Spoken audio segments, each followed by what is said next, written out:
Sayalah ucapan, InsyaAllah semoga bahagia.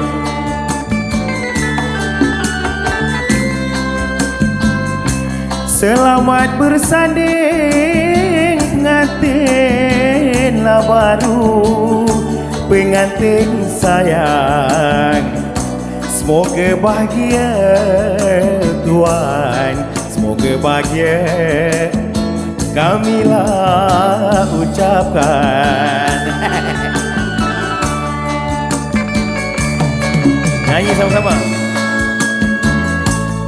Lagu pengantin yang saya dendangkan untuk hiburan pengantin berdua dan juga semua.